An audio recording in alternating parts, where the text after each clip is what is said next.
welcome and thank you for tuning in on Yachting International Radio. My name is Eva Lianne Veldkamp and you are listening to Maritime Unity. Today we will talk with Monika Lemajic on changing the narrative. Hi, welcome Monika. It's so nice to have you today on the show. Hi Eva, nice to be here. I'm so excited.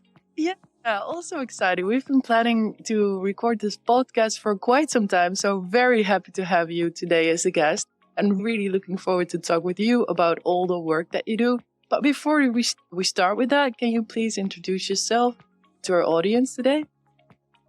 Again, my name is Monika Lemajic and I'm more known as the WISTA Australia President, but my day job is I am an asset manager and I specialize in maritime, all things maritime actually. So at the moment I work specifically on vessels, boats and ships, but in previous roles I've done ATONs, aids to navigation, marine structures, so wharves, coastal infrastructure, lighthouses. So the whole lot. That's me. Just everything. Yeah, and what I like about your work is that it's so incredibly diverse and broad.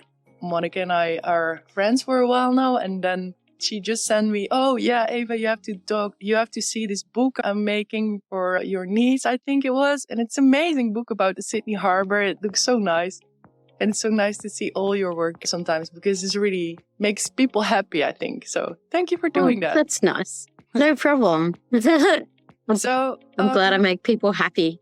Yeah. And I think that's so underestimated part of your job, right? Just before we dive into the topic of today, let's talk about this because I think most people sometimes forget that when you do a job, when you work, you spend your time on stuff, right? So it's important to then, if you're into your passion and if you do what you like to do most, it will just also spread. Like people who are consuming your work or having to deal with your work will also then have something about your passion and input on that. Absolutely. I think we've spoken a couple of times about when I often try and give advice to younger people or people entering industry.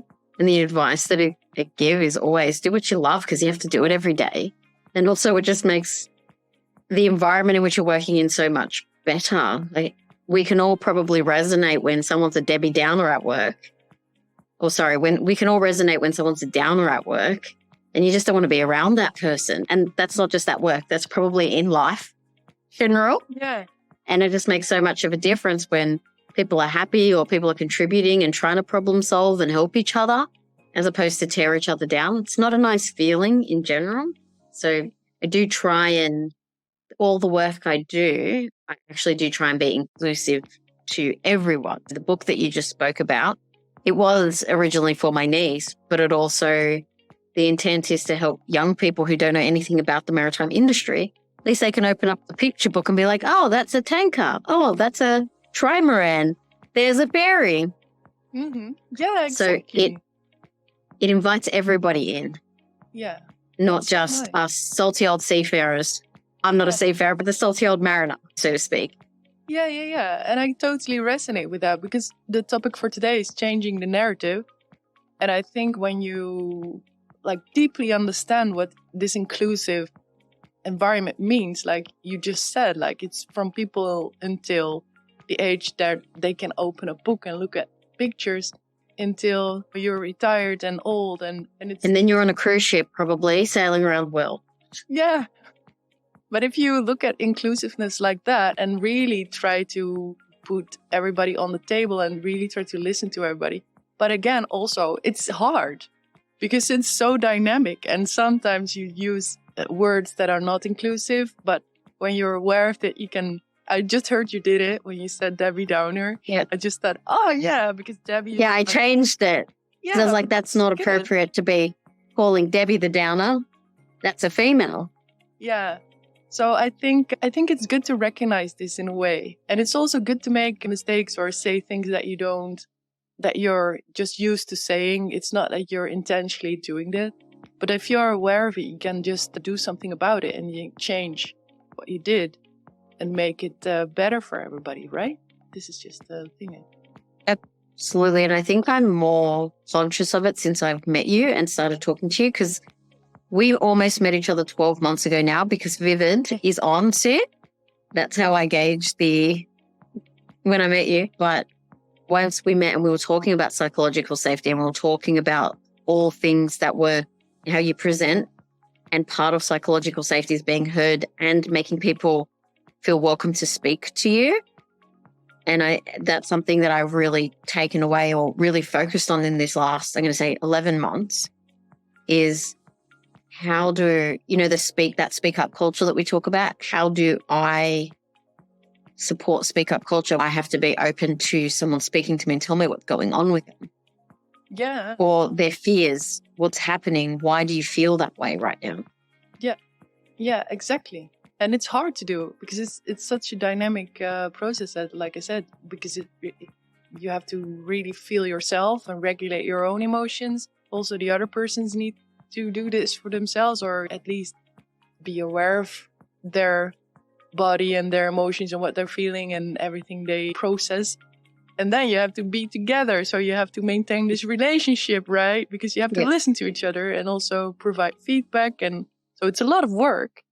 But I think it's really nice to do it and to work on it together and to grow and to learn from each other. And that's just a wild ride if you think about it. It is, and it is difficult.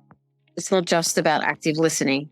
Because sometimes you don't necessarily agree with the other person, but you have to recognize why they're showing up the way that they are showing up as well. Yeah. And even if you don't agree, how do you agree to disagree and walk away? Yeah, so that's it. So thank you so much, because it's so nice to talk about this and it's important also. And also maybe we can use this as an example. So how did you do it when you changed the narrative for the work that you did for WISTA?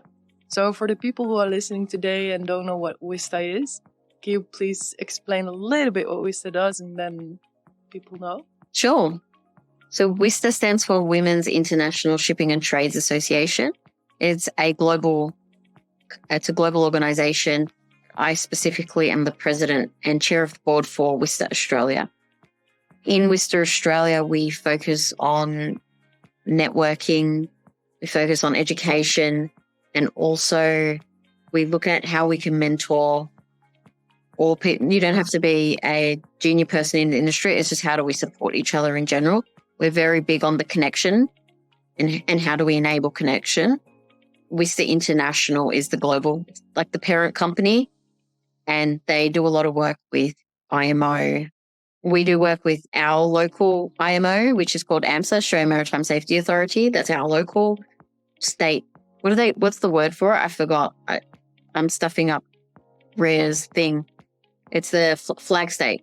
So WISTA Australia work with AMSA, which is the flag state for IMO. And then WISTA International work with IMO mostly. So that's how the relationship works.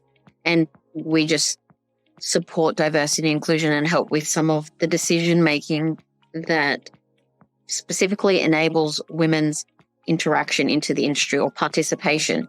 So exactly like what we were talking about before, how sometimes the words aren't so inclusive or the ideas aren't so inclusive. A really good example of is jobs. So we do know that pilots and harbour masters and those kind of roles require an extensive background in seafaring. But the reality is that there's less women who are seafarers or ocean-going seafarers. And so how do we support, if you don't come from that background, how could you still get into that job? So how do you remove barriers for entry? We don't necessarily have an answer. These are the things that we would work on with, or we would review documents for AMSA or for the Shipping Consultative Forum or those types of environments. Yeah. And it's so nice because I think what WISTA really is, because you were a little bit searching for words, is an NGO. So it's a non-governmental organization. Sorry. And no, that's okay. It's good because you explained it very well. But I think if you're a non-governmental organization, you have a unique opportunity to stand up for minority groups, right? And in the case of WISTA, it's women. So it's Women in Shipping and Trade Association. But I think right now what we're seeing, and it's really interesting, and I will tell you a little story from my own experience with WISTA, is that if you're focusing on one minority group, which is women in the maritime sector, you're automatically excluding other groups, right? If you focus on only this minority. And I think what's behind it is the need for it, because it was not always safe to work as a woman in the maritime industry, and it still not is. You can also imagine the leverage that is behind, the fear that is behind it, that drives people to stand up for other women and to help each other and to make proposals at IMO or at member states like the Australian Maritime Authority or EMSA. So that makes sense, but also you want to really be inclusive. And I really want to hop into the work you did with changing the policy for WISTA Australia. So can you please tell us a little bit more about that? Sure. So when I became president almost 2 years ago, so a year and a half ago, and one of the things that I was aware of was that WISTA Australia specifically only allowed for female members, and it had to be a female within a leadership role. Specifically, those two were the criteria. Although in Australia, because we have a much smaller maritime industry, we did allow for people who weren't a manager as such, but the constitution was quite clear. I never agreed with it because, first of all, when I was a student or when I was younger, that's when I needed the most help, or that's when I felt I needed the most help. And the other thing is, I always knew that I work in industry, so most of my peers are men, and I did have a lot of good men to support me in my career and my journey and women's empowerment as a whole. I also had a lot of men ask me, not a lot, but I had a considerable amount of men saying, oh, why can't we join WISTA? And I thought that was right. If we self-reflect and we think our argument is women don't have a seat at the table, what about the flip side of that? They also require a seat at the table, because the only way we're really going to reach equality is if we have all at the table. And that's regardless of what you identify as. It's not just a male-female thing. There are so many other things that people identify as these days. And so what we tried to do was remove the barrier for entry, remove the barrier for that change in general. So now we have a membership that's for all genders. It's regardless of what you identify as. And we also allow for students to become a member, and that it's at a reduced rate. Understanding that students don't necessarily pay the full membership, but yeah, we allow them to be full members if they want to, but it's also, we have opportunity at reduced rate, and it's part of changing the narrative. We as women have to be accepting that we all need to get in it together, and that does require finding that balance between all genders, all ideas. Yeah, exactly. All job descriptions. It's not just about gender. No, it is not. So that's exactly the point I would like to dive a little bit deeper into, because then you're really being an inclusive group, right? I don't know if you've noticed this because it's been very subtle, but we do have one of our lovely women on our board. She's the sponsorship manager, and she has said to us, are you conscious that you're calling it women in maritime and not women in trades, shipping and logistics? And so now I've actually started writing all those things, not just women in maritime. And I've been really conscious of it, about how we're also presenting, because we are trying to say, oh, don't think just because you're not a seafarer or because you're not associated to the maritime organization that you're not included, because it's one of our campaigns that we're trying to show everyone. If you want to be part of this community, be part of the community. We also have put up the Friends of WISTA. So even if you don't want to be a member, how can you still be part of it? We still have events and things that you can do just as a friend of WISTA. And the other thing that I also was working on, was partnerships with other organizations. We've got WISTA, and then there's Young Ship, and then there's PIANC, the Waterborne Association, and then there's all these organizations that we're working with. we've started to do events where we partner with other organizations, and that also requires the collaboration, and it diversifies the people attending the events as well. Yeah, of course, because if you're really being inclusive and connected to each other and to other organizations and to other groups, then you will allow for diversity to be. So you're not aiming for diversity, you're aiming for inclusiveness. And I really love that. Exactly. It's exactly the way that we're trying to do this. Changing the focus of the vessel is floating, the vessel is capsizing. Yeah. Well, we're not aiming for that, kind of, so to speak. It's how do we ensure inclusivity in all aspects, or as much as we can, without feeling like it's pressured. Because a lot of the feedback we get from our male counterparts is they have a bit of a fear, that they feel a bit of pressure that we're pushing them out, or things along those lines. And it's to how do we do it softly without making them feel uncomfortable as well. Yeah, so that everybody can feel safe in the end. And if you had nasty experiences as a woman in shipping with men, then I can imagine that it feels unsafe for you sometimes. But if you're able to speak about it and regulate yourself and to talk about it with the other person, then you have the ability to transform this experience into something positive again. And then you will be healing yourself and other people as well, because you will make sure that it's also safe for others then that come after you, right? I agree. And that's the reason why I became president, because I wasn't always in safe environments, or I didn't always feel safe. And when I did say to someone something was wrong, I wasn't heard. I'd be like, shh, shh, that ship's going away in 2 weeks, shh. And so part of my drive to do this and to create this movement was because I didn't want anyone to feel that way, and I wanted to find ways to break down, to change that narrative, essentially. Yeah, exactly. So thank you so much for doing it, because you're doing an awesome job. And thank you. And so the last thing I want to talk with you about this subject is actually what I have experience with. So I was not shushed, but I asked to be on the WISTA organization for 2 times, and I tried. The first time was when I was just a student, and I thought, oh, I'm like almost the only woman in my team and in my group. If there's a woman organization, I would like to be part of it, because then I can really use some support and some feedback and maybe some experiences and some knowledge. I wrote an email and I applied for being a part of WISTA, and then they said, yeah, thank you for your application, but first of all, you're too young.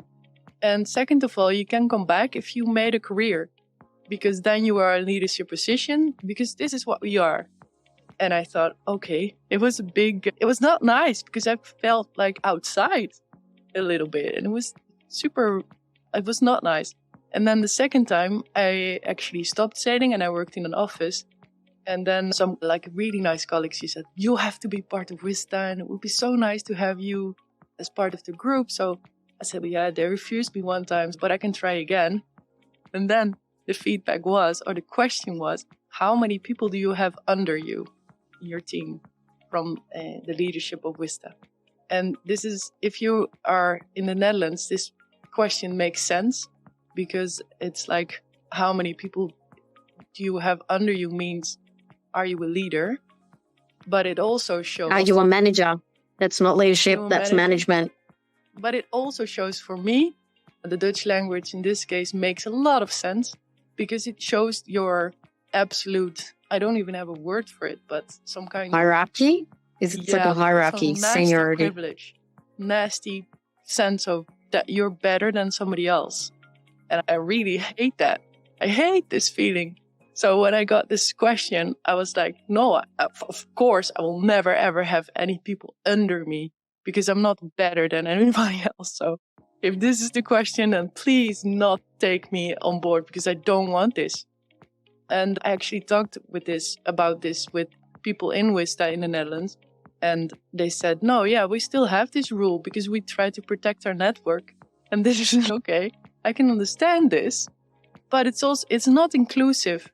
And especially being an organization for minority groups such as women, this is, I think, the most important things you want to protect, right? Being inclusive and staying open. That's why I really like to talk with you today, to hear how you are managing things. Because it gives me so much confidence in the future that is good for everybody too. So the last question about this is, do you have also, talking about leadership and management, do you have also projects about that for WISTA? Leadership and management, yes, actually we do. So we just run 2 campaigns.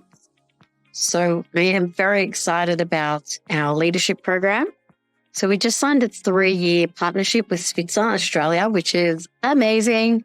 And we have put in our leadership course for 26 courses, and it'll be 20 women per course. So over the next 3 years, we plan on putting 120 women through a leadership program where we'll be looking at negotiation, strengths and weaknesses, even just those uncomfortable conversations you might be having with people on vessels or so offshore, onshore, depending where you are. And then we're looking at putting together a community, so some kind of networking tool to see how we can make sure people keep in contact. And then the other thing is that we've just released this year is we have a mentoring program as well, and the application's just closed. So I'm super excited about that. We have been talking in Australia, this is specific to Australia. There's a leadership program across Australia there is a mentoring program across Australia with AMPI, the Australasian Marine Pilots Association, Newcastle Ports and Nautical Institute. And we have been dabbling with the idea on how do we also connect with them as part of that inclusivity piece. What we're just trying to ascertain is will that work for our membership base? Because we do want to make sure that the members get the best out of their membership. And if it's all in alignment, but that's a future thing. So we're looking at what we have now and then how can we continuously move forward and progress in the future. So 2 super exciting things about that. Yeah, I'm really excited. I can understand because it is super exciting. And also it shows like how you can grow together, right? So if you start with the basis of an inclusive group that allows everybody to feel welcomed, then you can work on leadership and then you can really help each other to just be yourselves, not to get destroyed in the jungle first and killed 2 times and then survived somehow and then changed your whole system and then work from there. But no, the other way around, create safety first and then work from there to build leadership that is really healthy. I think that's such a nice approach and very exciting. We've been really conscious that women don't put their hands up for these things, and because we tend to have imposter syndrome. So our sponsor manager is actually reaching out to the sponsor saying, do you have someone that might want to do this? Because sometimes we need a tap on the shoulder. So we've even been encouraging it from the leadership angle, so going out to the businesses, because we find that's also very important. Sometimes you just need the push. I've given a few people a phone call and said, how come you're not on the course? The other thing, because Australia is quite large, we're actually moving from state to do these courses. That's another part of the inclusivity piece. So this June, it's in Sydney, in New South Wales. And then later in the year in September, we're going over to WA, to Fremantle. And then next year, we're going to Queensland and Brisbane and Melbourne. So we're also trying to move around the country so everybody gets the opportunity, and that way people aren't put out by travel costs. Because it costs a lot to get across the country. Yeah. So that's really nice that you're taking all of that into consideration and just make it work. We're doing our best. We may have forgotten things, but we are doing our absolute best. Yeah, so I would love to talk about this maybe in the future, just to give it as an update, how it goes. Absolutely. Because it's such a good example for everybody who's listening right now and who's working in similar industries or recognize things. As you said, being inclusive and connecting to people is always nice. So I think for everybody listening right now, if you have any question for Monika about this, then please reach out or leave a comment below and we will be happy to respond, right? Yes, absolutely. Happy to help any way I can. So thank you so much for that. And also thank you so much for being on the podcast show today with us. You have been listening to Maritime Unity with Eva and Monika today. on Yachting International Radio. Please tune in next time and we'll see you later.